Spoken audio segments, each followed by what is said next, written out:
there are experiments by wiring people up for electroencephalographs, brain waves, and electrocardiograms, heart waves, and projecting these on a screen and following what's going on in that person's mind and heart at any time.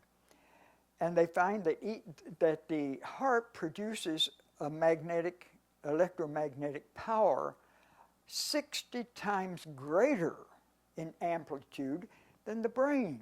We've been making all of our fuss over brain waves for a long, long time. They're minuscule compared to the great energy force that we find coming out of the heart. And so the issue with these people all wired up at HeartMath, Carl Pribram and I believe it's Braden came up with an experiment about galvanic skin response. It's been a great mystery and riddle because actually there's no way that the brain can send a signal that will move the muscles of the body as they can be moved. And it's been a great riddle. Only recently, a marvelous biologist at the University of London, Mei-Wan Ho, how you like that name, Chinese, Irish, let's say. Mei-Wan Ho has been doing a lot of in-depth research on the coherence of the body's 78 trillion cells. And the fact that when you're in real coherence with yourself, kind of love and charity with your neighbor, that coherence throughout all 78 trillion cells is perfect, so that you're producing from the body one coherent energy field. Is that making any sense? And that Mei-Wan Ho said the uncanny coherence of this human body, and we know that that coherence is controlled and maintained by the heart. The heart is the one that maintains the coherence of all 78 trillion cells.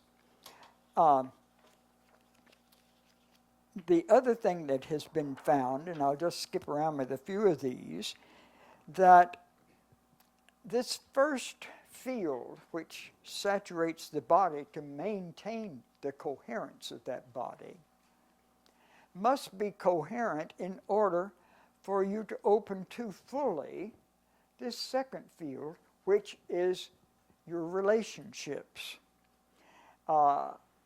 That's the relational brain, the emotional relational field that surrounds you.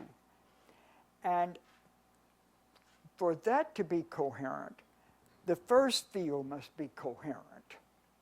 And if the first field of the body itself is coherent, that opens you to a full access to this second field around you, which is emotional, a purely emotional field. Emotion being the character or quality of relationships that you're experiencing. Now, when the heart brings all this into a single coherency, these two open up to the third realm. And there we get into some interesting things because they find that this third realm doesn't seem to stop. It just keeps going. Where does it go? Well, we have to trace that out for a little bit, and we'll come across some interesting things. And that is, of course, that third field begins to mesh or fuse, cohere, come into balance with these electromagnetic fields that surround the Earth. Makes sense, doesn't it? They're the larger electromagnetic field in which we live and have our breathing, and the greater our own internal coherence, the more we're open to the coherence of the whole system and contribute to it. Now, maybe we need, let me see if I can get us a little picture here of coherent and incoherent waveforms. Well, for instance, if your brain waves and your heart rate variability and respiration, muscular responses, and so on, physical, all are coherent, you'll get a single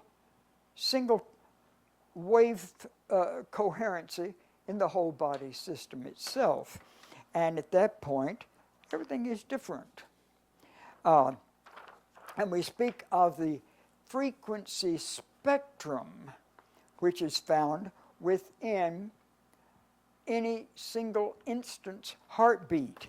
This is the frequency spectrum. There really is an overlap of two different images entirely, but this is a frequency spectrum of one instant of the heartbeat.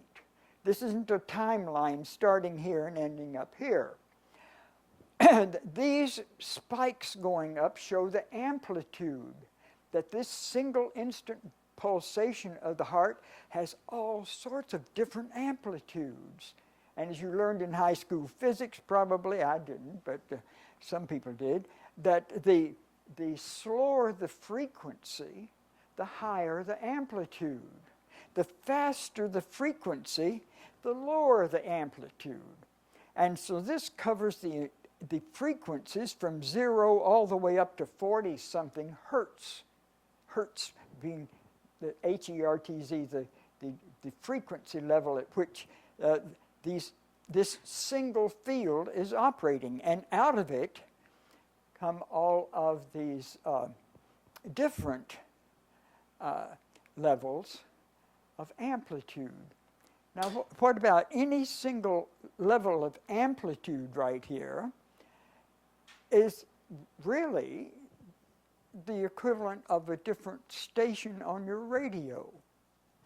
What you do when you twirl your dial, you're going from one amplitude to another, in effect.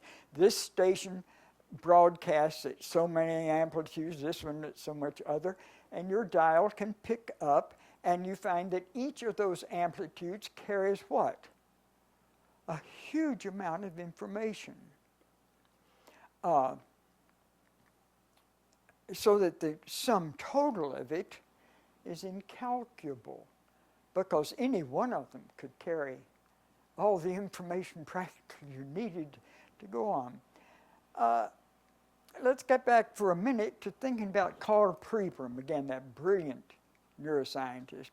By the way, the state of Virginia gave Carl, when he retired from Stanford as professor emeritus, they gave him their chair of distinguished scholarship, set him up in a beautiful brain laboratory at the University of Radford, and all these people from all over the world were coming to Radford to be with Carl in his research at Radford University. Isn't that interesting? A lot of people are not aware of that.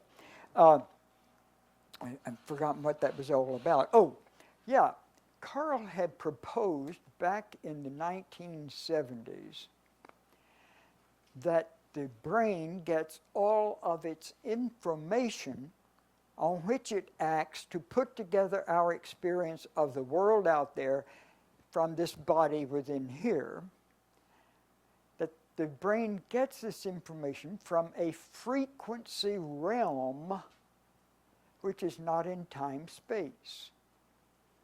Okay? A frequency realm which is not in time-space.